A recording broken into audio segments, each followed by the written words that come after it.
Christian parenting.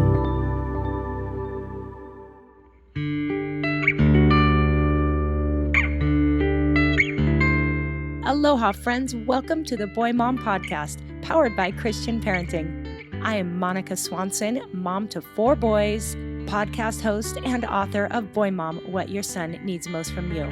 Here on the podcast, it's my goal to bring you practical advice and biblical wisdom for raising boys in this sometimes crazy world. You can always find show notes over at monicaswanson.com/podcast. I'm so glad you're here.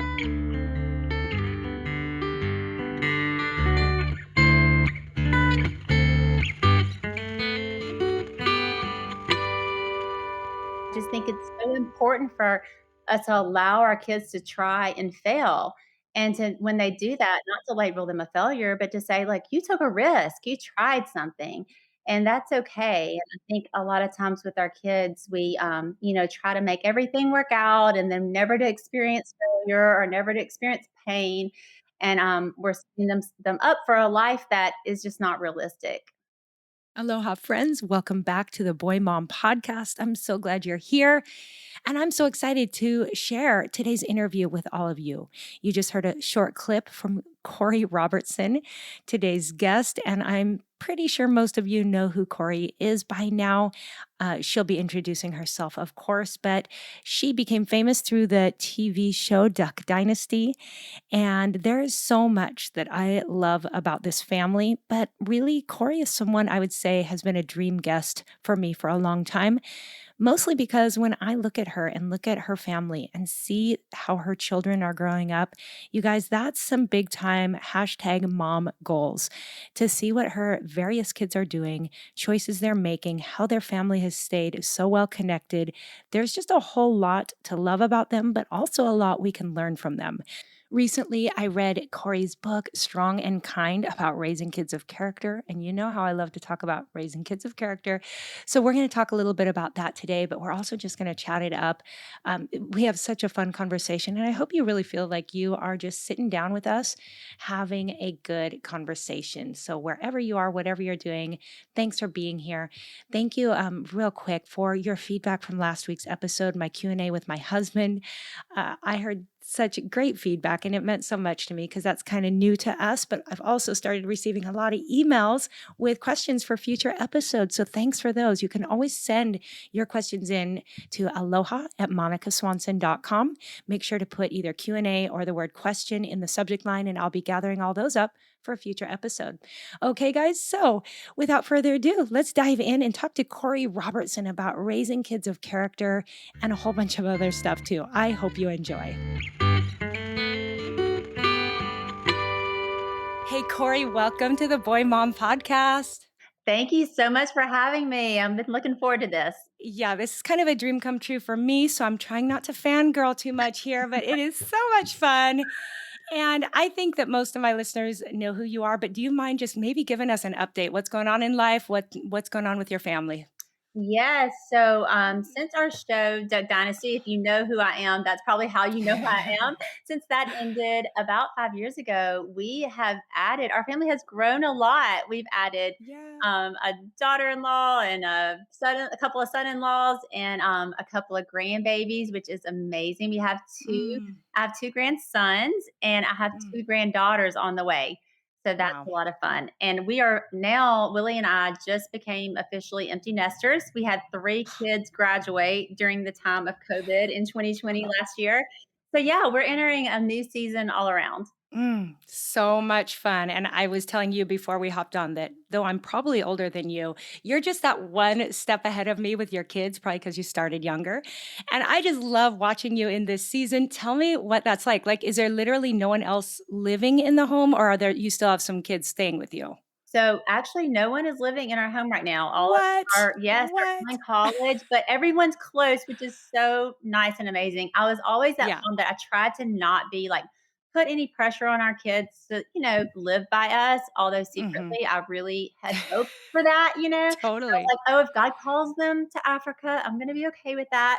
But, thankfully, they all kind of, all of our older 3 kind of went away to college or to do kind of chase their own adventures and have moved back over the last couple of years, which is just awesome, and then our younger 3 are just kind of entering that college phase, and, so hopefully, yeah, they'll all be right close to us. We absolutely love that. That's Yeah. pretty much the best, yeah.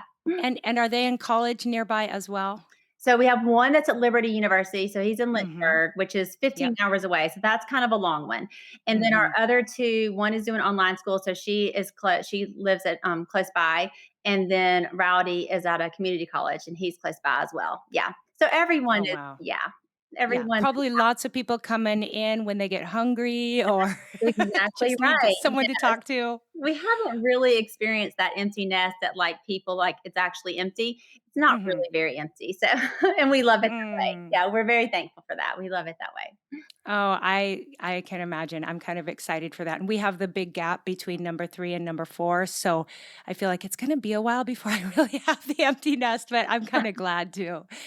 And I also have to tell you that because I have only boys, and I'm sure I'm not the only all-boy mom that would say this, but, I know all of your kids are amazing, but Sadie is who I've watched and followed grow up most, and I always like to tell myself that if I had a girl, that's what she'd be like. So Sadie's kinda Aw, my imaginary daughter. that's so sweet. I love that.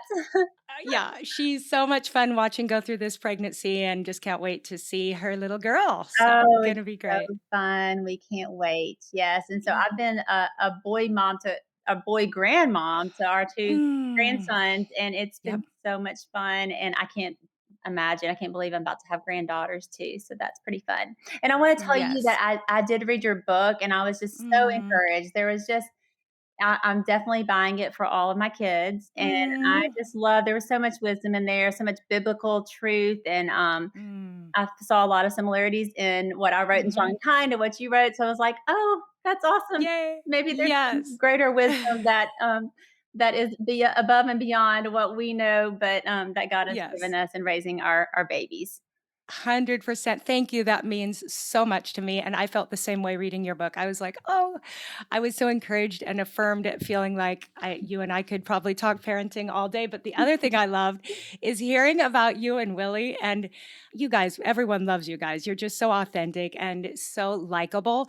But I was laughing because I learned a few things about Willie that I just didn't know about, like, well, I guess I knew about his competitive spirit, but I was cracking up at the story about what was it? It was back in your early years where he was bowling and he started thinking he wanted to be a professional bowler, right? Yes. Yes. And then Scrabble after bowling, like, seriously. And I just crack up because my husband is kind of an all or nothing guy. Like, Uh-huh. when we first met, he was a windsurfer, and his mom used to pray for him because she thought something was wrong because he was so, like, he couldn't just windsurf, he would be all Mhm. in. Like, it seemed a little addictive at the time. And Mhm. then he played a little professional soccer, and it was all soccer. And so when my boys, are surfers, and it's really hard for Dave to not be all in. It's like if they're gonna surf, they're gonna like go all the way. And so it's kind of a constant conversation. But I was like, I think Willie's a lot like my husband. That's so funny. Yes, Willie, whatever he's doing, he thinks he's gonna be like a professional at it, Uh-huh. and like Yeah. start studying it and doing it all the Oh, time. yeah. Yeah, I used to say, like, if I didn't like what he was doing, just wait because 'cause it'll change because, like, he gets on it and then he's, like, off it and he's on to something Uh, else, but it makes life never boring. Like, people ask, "What's it like exactly. being married to Willie?" I say, "It's never boring, that's for sure." Never. Oh, I love it. I love that. And again, just hopping over to my husband, but recently because my son's surfing, and a big part of surfing, especially during the pandemic, is you need a lot of video clips. Mhm. And you can't always hire a professional videographer. So my husband, over the past probably 3 years, has done exactly that. He has studied. Like, I can't count how many hours he has sat and studied camera equipment, video editing. And so now he got himself the whole setup, and he gets off of work and he spends countless hours filming Luke, to the point that there's people who are like, who's your professional filmer? Like, you have the best video. Like, I think my husband's video is going to be a huge key to my son's professional surf career I love because it. he is all in. So, yep, that is so much fun. Okay, so what was it? It was bowling, then Scrabble, then golf. He's still into golf, Yeah, right? no, nope, Or not no, for golf no more. now, yeah. Tennis? Tennis, yes, we've been playing a lot of Oh, tennis, that's been nice through COVID, it's something you could do outside, and, we have played a lot of tennis lately, and, ah, yeah, he was like right after the show ended, he started playing golf like obsessively, and I was like, "Are Mhm. you gonna like go into like this like professional celebrity golf circuit? What's Right. happening here?" Mhm. And so he did that for a little while, and then he just like, yeah, got off it and is on to something else. But Oh. I love it. It's a lot. It's so much fun. But Scrabble, the thing with Scrabble though, it got really annoying because he literally did study the dictionary. So he knows all these obscure words, so you can't challenge him because it might Ah. be a word because he Or it might not be. exactly, yeah. Oh, that is super fun. Okay, well, I want to switch gears now and I want to talk a little bit about your book, Strong and Kind Raising Kids of Character. You wrote this with both your husband and your mom, right? I did, which was a lot of fun. Oh, I bet. And it just, I see so much wisdom throughout all the generations of your family, which is one thing I just love. And it inspires me so much to want to pass down the same thing to my kids. But there's so much to love about this book. We're going to be linking to it in show notes.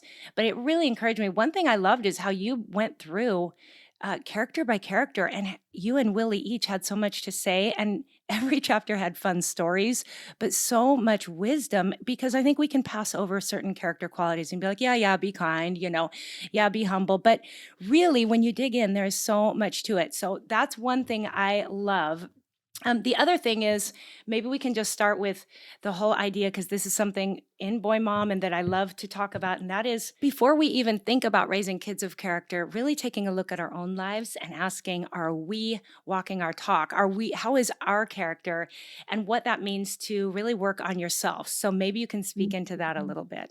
Yeah, I think that's kind of the hardest part of parenting because, like, Mm-hmm. once you start realizing you're like, okay, this is, the character traits that I want to instill in my children. And that's what I talk about a lot at the book. It's like, I think sometimes we worry about all these little things in parenting that don't really Mm-hmm. matter, like whether or Mm-hmm. not they take a pacifier or, or what they, Yeah. whether or not they start school at like 5 or 6 or, all these things that, at the time can seem so big. Well, really the things that we really want to instill in our kids is we want them to be people of character. We want them to be adults that are, strong and kind, that are contributing to the world and that are have a healthy, whole, really rooted relationship with Jesus Christ. And it's those things that really matter when a lot of times we get worried about the small things. But then once you start realizing, okay, this is, the character traits I want to instill in my children, then you have to look inward and be like, "Oh, am I actually living those things?" And I think a lot of times we do things like we're telling our kids like, "Dream big." And in the meantime, we're like so scared every time they walk out the door that we're like, "Well, be careful. Don't do this. Don't do Uh, that. Don't do that." And so sure. rather than, modeling this spirit that's without fear that God tells us to Mm-hmm. have, to be fearless and not have a spirit of fear, but have a spirit of Mm, power, rather than modeling that, we're modeling this timid spirit, a spirit that, mm-hmm. is full of fear. And so I think that's kind of where it comes down to us parents or, also another one of my traits that is one of the ones that I kind of latched onto as wanted to instill in our children was kindness.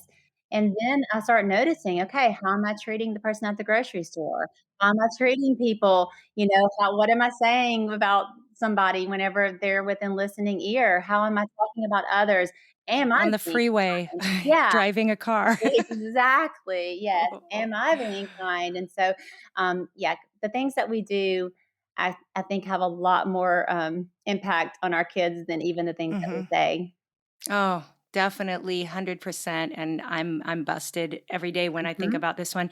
In fact, in my little Levi's devotions just this morning, we came across 1 Corinthians 11:1, where Paul says, "And you should imitate me as I imitate Christ." Mm, And that's one of those things where I ask myself, can I say that? Can I tell my kids, "Hey, just do what I do, follow yeah. me, live like me, and you're gonna do fine," or are there some things I need to work on first? So that is Yeah, that's so so good, big. and then I think there's a big part of it, I talk about this in the book too, of just being real and like, yeah, we're not gonna be perfect, we're not gonna always, like, be the perfect example to our children, but in those moments, just being real and saying, "Okay, I messed up, like, I shouldn't have said that, I shouldn't have done that, and I want you to know that, like, I'm working on myself too, and I'm trying to do better and be better."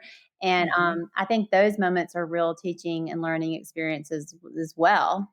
Definitely. In fact, one of my notes I took from your book was a quote that says, "Sometimes being real can be messy." Mhm, And I just love that you point that out, and we need to accept that it doesn't mean a clean, easy life, but it means an authentic life. So, oh, I mhm. love that. I think that's so much more of a gift that we can give our kids is Mm, that authentic real life because whenever, mm, even in a family where if it appears as if you and your husband never argue, there's no strife, there's nothing, then they get married and they're like, "Wait, is this how it's supposed to be?"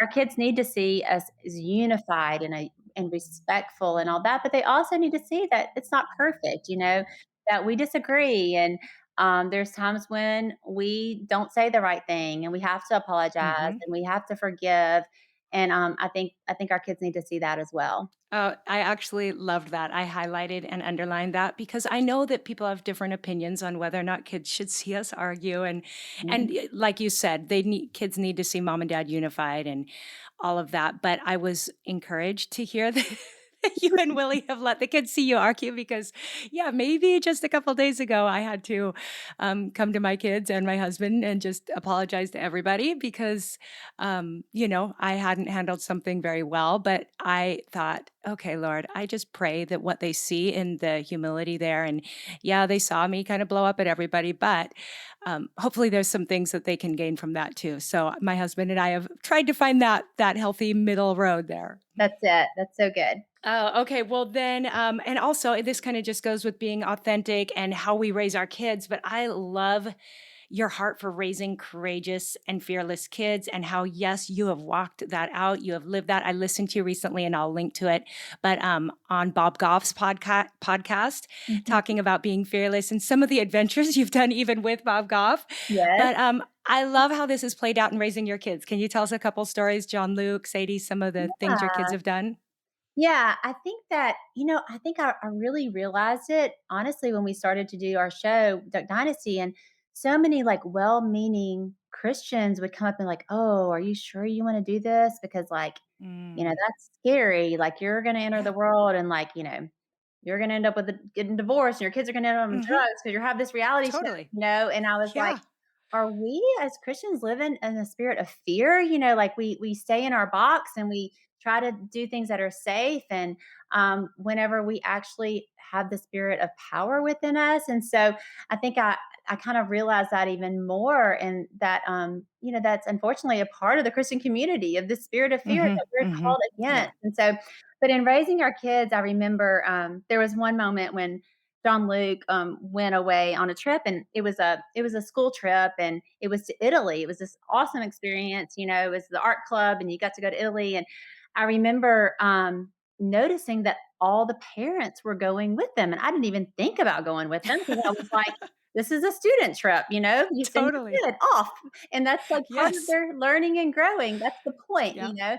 So, of course, I didn't sign up to go with them, and then I started thinking, "Oh, am I like a bad mom because I'm not going? Should I go or whatever?" But I didn't go, and John Luke came back, and I remember him just saying, "Thank you, mom," and I was like, "For what?" And he was like, "I feel like, these other moms were so overbearing and, like, made sure they woke up in the morning and made sure they." Mhm. And Uh-huh. these are, almost grown kids, Yeah. these are they're about to be men, and, Mhm. I think that it was a time when I really realized, like, particularly boys, like, they need that to know that you as their mom trust them and know that they can take care of it and they can do it, they have it within them. They have the to do it. And I think that sometimes as parents, it's well-meaning, we're not Mm. it's because we love them. We wanna help them Mhm. all along the way, but in doing that, we're not allowing them to fail or to mess up, or maybe they do Yep. oversleep and they miss the bus and they're stuck in Yep. Pisa,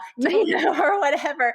But, you have to allow them to have those failures so that they will grow. And I remember, another time there was this was another story with John Luke. There was this school it was just this crazy story. It was in the newspapers, like, if you take over the school, you can, and you remodel it, then you can have it or whatever. And John Luke was like, I'm gonna do it. And it was this big dream. And he's like 18 years old, Yeah. he's gonna like remodel this schoolhouse. And I remember talking to William, was like, I don't think that he can do this, but I think let's just let him go down the road and Sure. try, and he I love did, it. and it kind of all Ah, messed it up, and it ended up, not a great thing, but a amazing learning lesson for him, he tried learning.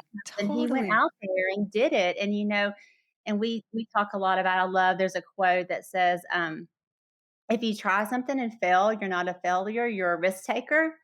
And I have that quote, up in our house because I just think it's so important for us to allow our kids to try and fail. And to when they do that, not to label them a failure, but to say, like, you took a risk, you tried something, and that's okay. And I think a lot of times with our kids, we, try to make everything work out and then never to Mhm. experience failure or never to experience pain. And Yep. we're setting them up for a life that is just not realistic. Absolutely. I couldn't agree more because sooner or later they're gonna face the big world and Mhm. they're not gonna be bubble wrapped anymore. But what I love is John Luke has gone on now. I just recently saw his announcement. He's buying a coffee shop or bought a coffee shop. Is that right? Yay! Yes, I'm so Uh, proud of him since he's finished college, he's ah, come back here and, is actually working at a camp that's a nonprofit that has been a part of our family for a long time and is just an amazing leader in that, and then just all of a sudden bought a coffee shop and was like, "I bought a coffee shop, mom," and we're like, "That's amazing," and he's become such a great leader and is just doing it so well in the right way, but I'm sure that those learning experiences along the way taught him so much to make him the man yep, that he is today. And Sadie, definitely. since you mentioned Sadie, and Yeah. you know her and see her because she speaks so much, and she is, has really answered the call that God asked for her life, and preaching and speaking and blogging and writing and all these things. But she was my most shy child. She didn't talk Mm. till about 5th grade at school because she just was scared of getting in What? trouble. No. And, I will never forget, I actually think I have a photo of this, of her first year that she went to summer camp, and it was like she was little, it was, day camp, and she's, like, 6 years old, but this is the camp that, like, our family is at, so we're all she knows us, it's not like we sent her off, Yes. she's right there. Yes. And, the final closing program, she did not want to get up there and sing, and, she just did not wanna Mm. get up there, and I just made her, I was like, "Sadie, you're gonna be fine, you can do this." Mhm. And she Mhm. stood on that front row with just, like, tears in her eyes Oh. the Okay, whole if you have that picture, you gotta send it to us. I've gotta find that picture. The whole performance, she's, like, tears running down, but she made it through and she did it, and she was proud of herself at the Aw. end that she did, and so and then, a few years later, she got invited to go to Austria. She was 13 years old and got invited to go to Austria for basketball. She was a good little basketball player, but she was gonna be going by herself, and I was so proud of her because that was very much out of her comfort zone, and, now I look back, I'm like, "I sent my 13-year-old to Austria by I know. herself," but, I Yep. wanted that for her because I wanted her to Yes. know that she Mhm. could do it, Mhm. and Definitely. she got on that plane, and she tells that story now, it's a very pivotal moment for her and her faith 'cause before then, she had been around really kind of all Christian people, people who thought the same as she did, believed the same as she did, and then she goes off and is in this dorm with girls from all over the world who didn't have the same beliefs that Mm. she did, and Yep. her faith became her own in that moment in a way Mm. that it hadn't before then, Wow. and had not I not, allowed her to do that or, kind of encouraged her in that way to say, "Go do something," and do that on your own, even at such a young age. I don't know, how God would have worked in her life in a different way, but, it I definitely love was a that. real pivotal moment for her in her faith. I love that. I do hear from a lot of parents who really struggle with that letting go. Mm. And, they ask me, oh, how do you let your son go out on big waves? Or, aren't you Mhm. afraid of sharks? And I totally agree with you that as hard as it is, because I don't think it's easy on you or me, but Mhm. really trusting God with our kids. And I always say that there's certain things I protect my kids from. I get internet filters and I'm not going to let them do sleepovers at someone's home I don't know. But there's other things that I feel like the best thing we can do as parents is give them a little nudge, push them out and tell them to do Mhm. something hard. And yeah, each of my boys have taken a pretty big overseas trip around 13. I think they would all say that those were life changing experiences too. So I love that. And sometimes we have to get creative as parents to do that. We've got kids who would rather, sit and read a book. Nothing wrong with that. But Mhm. sometimes they need that little nudge to do hard things. So Yeah. oh, I love that so much. And then another thing that I highlighted in your book that I love is just how you really encourage people to see your kids as the adults they're becoming, because that's something that I am all about. And I think it's just hard to do sometimes when they're little. And it's so easy to be in the moment and just, putting out all the fires of the day and dealing with just what's going on in that moment and forgetting that in the blink of an eye, these kids will be grown up. And so, how can Mhm. we parent today for the adults that they will be one day? And it's really a game changer. For me, it really gives my parenting more meaning and more purpose. It actually makes it more fun, I think. Mhm. But talk to us a little bit about what that looked like when your kids were younger to have a vision for the adults they were becoming, maybe some practical examples. Yeah, well, at this point in my stage in my life, I can tell you it happens in the blink of an eye. It happens so Yep, yep, fast, like, all our kids are grown, and we're like, "Wait, we did it? That was it?" yep. It does, and when you're in it, I Mm, know it can feel like forever. I remember just, like, counting down the hour till nap time, like, our minutes, like, mm. "Okay, Oh, can yes. I make it till 2 o'clock when they're gonna lay down for a nap?" Yep.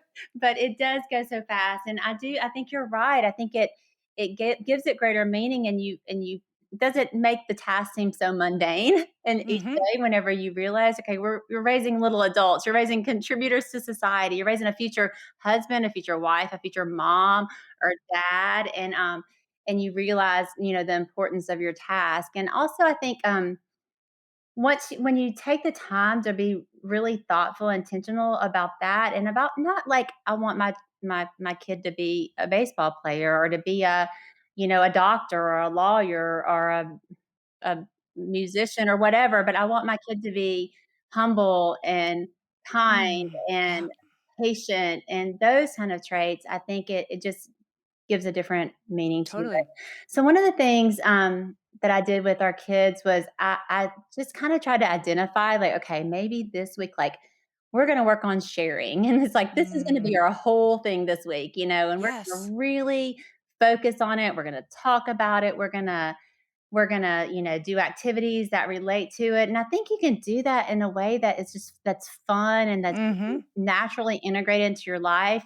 I loved and what the part I read about, having talk time in the car. And, our car time, we would do little games where I would ask them, okay, if would you do, like, okay, here's a situation. Like, your Mm. friend has a toy that you really love. you know, Yeah, would yep. you A, Yeah. grab it from them? Would you B, ask nicely, "Could you have a turn to fly?"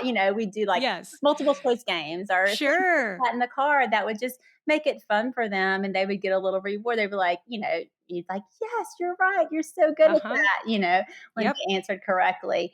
So, I love I it. think it's about just kind of integrating it. I was talking to somebody the other day, and they asked me kind of about, like, our devotional time and that kind of thing. And I have to admit, I was not the best mom at that. I don't know if you know a lot about the Enneagram, but I'm a 7, so I'm kind of like all over the place Okay. and like, Yep. okay, let's do this now, and then let's do this now. So I was Fun, fun. right. I wasn't Yeah. super great with like that consistent time that Yep. I wish I had been better at. But one thing that I did try to do was just integrate it into all of our conversation, into everything, Yes. into It's Deuteronomy chapter 6, chapter 11. It's yeah. yeah, throughout the day. Right, Totally.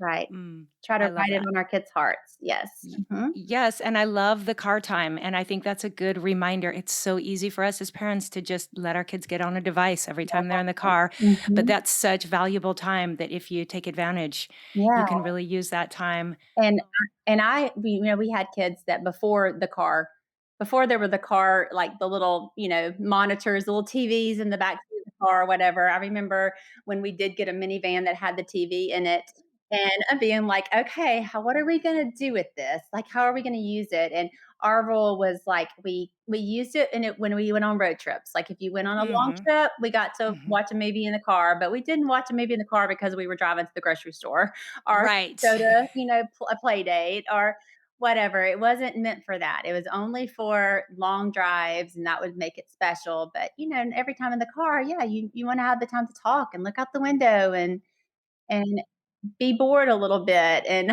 and stretch those muscles. Oh, I really love that. I love just the whole thing, and I think you say at near the end of your book, it's about being intentional, and I just couldn't agree more because really, you can have great intentions. There's like country songs about that, right? Yeah. Where good intentions lead, but really being intentional about, okay, I mean, it's just that little nudge you give yourself. We've got 10 minutes Mhm. in the car. I could actually turn those 10 minutes into valuable time, Yeah. or I could just listen to my podcast, listen to music, space out, and the kids could stare at a screen. So, how can we use this well? I couldn't And love that anymore. Okay. also, Yep. I remember it made things actually easier whenever we got to where we were going if I did that. I remember sometimes when, you would just not be thinking about it or whatever, and you'd get into a store and you hadn't kind of prepped your kids, and all of a sudden they're like, "Can I have that? Can I have that? Can I have that?" And Yes. they're throwing a temper tantrum on the floor.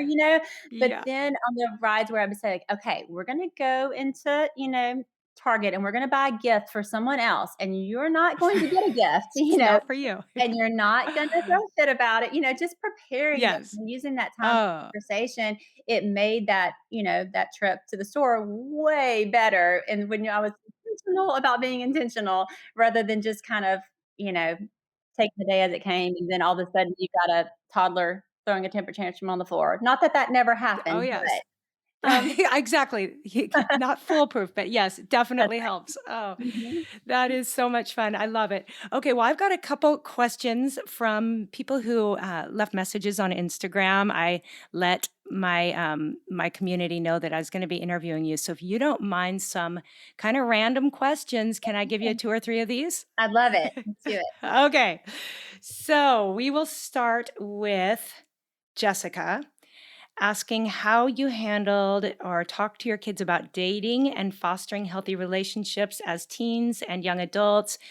She observed that some of your kids have gotten engaged or married relatively young. So, do you have any tips on navigating that in the teenage years? Sure. I'll do my best at that. So one, I think that goes back to that being real and honest. And, we really just tried to be honest about our mistakes and the ways Hmm. that we didn't do it right, and maybe the ways that Hmm. we wish we'd have done something different. And also just be, give a lot of grace because they're not going to do it perfectly. And when you remember how you were at that age, that you didn't Hmm. necessarily either. So, Hmm. I think that's a big part of it, but then also just, keeping that door open for conversation. I think, a lot of times our kids will shut down because we have too strong of opinion that we Hmm. offer way too quickly. Hmm. When maybe Hmm. we just need to listen a little bit and really try to hear what they're having to say and help them, and then get them to a place where they're able to listen and hear what we have to say as well.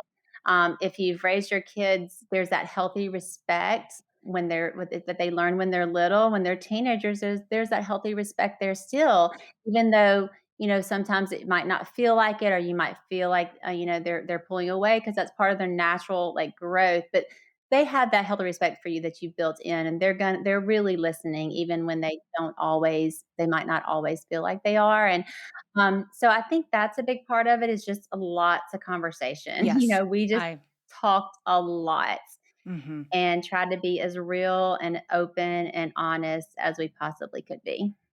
So good. So good. And it applies to so many things. In fact, this probably applies to the next question I'm going to throw out. This is from M up in Canada. And she asks how you have raised such humble and kind kids, even in the midst of fame and wealth. The things that were happening while your kids were growing up had to be, I mean, it had to be rocking your world in so many ways.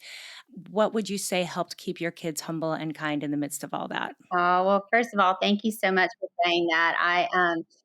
I think a big part of it is just understanding from a very early age that there is something bigger than us. Like, we are not God. God is God, and He is, who He is, and we are, you know, in obedience and in trust with Him. And this world is much bigger than our little problems or our little things. I think sometimes kids, particularly when they get to the teenage years, it can feel like everything, like live or die, is around the cafeteria table at school, like who sits by who or who, you know, and I think whenever you connect your kids at a really early age to something bigger, and for us, that is God, and there's nothing bigger than that. When you connect your kids with that, then they understand their place in the world, and they understand that, like, I'm his child, and I'm his Mhm. image bearer, and the way Yep. that I live reflects who he is. It's not Yes. all about me. Mm. I think that's a big thing. And Mhm. there's a moment I remember that my mom, um, put me in a place and and made me understand this, and I tried to instill this in our kids. I remember I had just was just hitting my, like, middle school, teenage years and just kinda starting to wear makeup and that kinda thing, and we were on a road trip, and I'd gotten up and not gotten ready that morning, and I had, just gotten in the car or whatever, and we stopped at a gas station, and I didn't wanna go in because I wasn't, like, made up, like, I didn't have my makeup Oh. I hadn't hair done, yeah, and mom was like my mom said, "You are spending way too much time thinking about yourself," and I was Yep. like, "Wait, what?" And it was this, like, moment of and she, talked to me, she was like, "Whenever you spend that much time thinking about yourself, like, you gotta understand no one else is thinking about you. They're Mhm. not worried about So you, just true. honest, honest Right. with me about it." And try to be honest with our kids. I think so many times we try to, like, make our kids have this healthy self-esteem, and that's really not a biblical model. Mm-mm. It's really Yep. having Right. having esteem for God and, humility within ourselves, and so I try to just instill that in our children, and I'm very grateful. I know that God's hand is at work in our kids, and, it's definitely not what we do perfectly in any Yeah. way, a lot Right. of prayer and petition that God would Right. have his hand on them through all. Yes, and I'm gonna just add to that, I do believe a lot of that has to do with modeling as well, and I think that they've grown up watching how mom and dad have handled things. So I believe I'm gonna say I think that's a huge part of the formula is just they're following what they see at home. So good job Well, to the 2 of you. thank you so much. But it is so true, and kids go through that, especially, I don't know, middle school, high school. It's just Mhm, they're so self-conscious, and I love that your mom reminded you, and I'm really hoping to get your mom on the podcast because I just already adore her. But, oh, yeah. just that reminder because don't we all feel that way? Like, we think everybody's thinking about us when really nobody's really thinking Nobody's about really us. thinking about us. Yeah. Yeah, people aren't waking up thinking about us. Everyone's thinking about themselves. So it saves us a lot of energy if we just realize that and maybe go out into the world a little less worried about ourselves. That's so true. Oh, okay. I'll ask one more. This is from Rachel. I like this question actually. She asks if you have tips for parents for parenting children who are people pleasers. And I think this is especially probably applicable to those kids who have so many opportunities like your kids have. My boys in college, I know my oldest son is a real people pleaser. He's a peacemaker, a 9 on the Enneagram. And so I'm curious how you have helped them to be just honest with themselves and you and not doing just, what they think will please people in their lives. Uh, that's a great question. So Sadie, I would say, is my one that maybe struggles with that the most, and that she's a 6, and so she's a Mhm. loyalist. So she's so Mhm. loyal and just does not want to give up on a relationship in any way. Wants to make sure that all of her relationships are very secure, and which is such an amazing trait to have, but can also be a hard trait to have.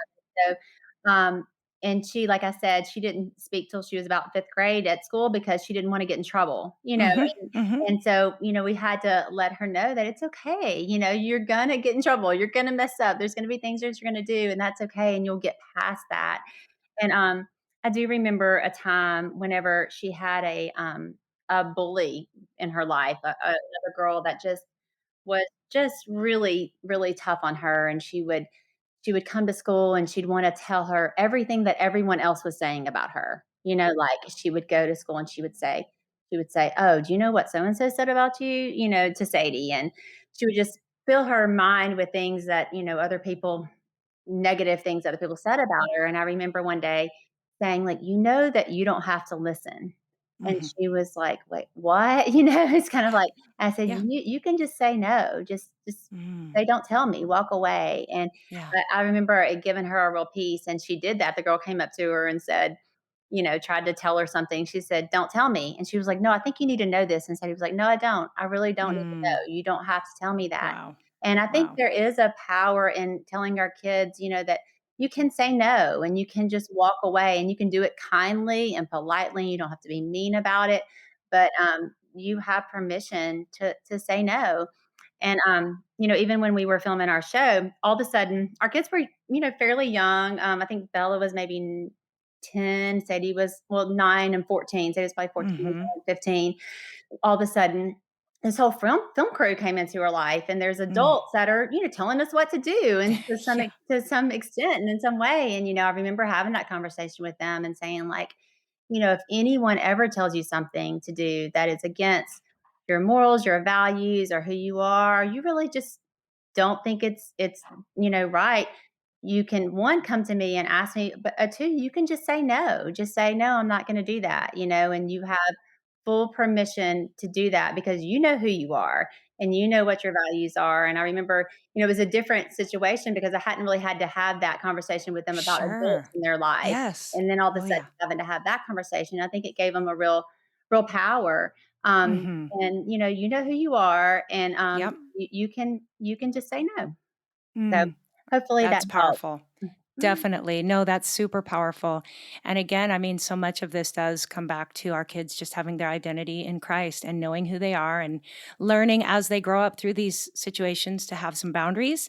And even, I love that about Sadie's story, just even boundaries in what they listen to and what they decide to take in. So that is super powerful. Well, wow, wow. There's so many things that I've just got your book all highlighted and lots of notes. So we're going to just encourage people, if they haven't read it already, to be sure to get their hands on your book. And I don't know, maybe we'll get you back on another time. And like I said, I'd love to get your mom on, and just your whole family has been such an inspiration to me. So I just want to thank you for not walking in fear, for saying yes and putting yourself out there, because we need families like yours who are shining a light in this dark world. And I look forward to seeing what's next. I think you got plenty days ahead to enjoy this next season of your life. Well, thank you so much. I just love talking to you and following your beautiful family on Instagram and Mm. reading your book. And thank you for, the words of wisdom that you're putting out there. I really appreciate it. I know that a lot of young moms really need it. I think we're in a place in the world where people are confused. They don't know where to go for truth. And as we point people to Jesus and His Word, I think that's a real gift that we have that we can, hopefully share with the world. So appreciate Mm. what you're doing.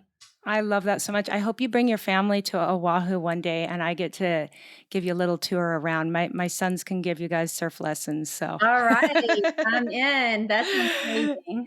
Love it. sounds good. Thank you so much for your time, Korie. God bless you and aloha. All right, God bless you.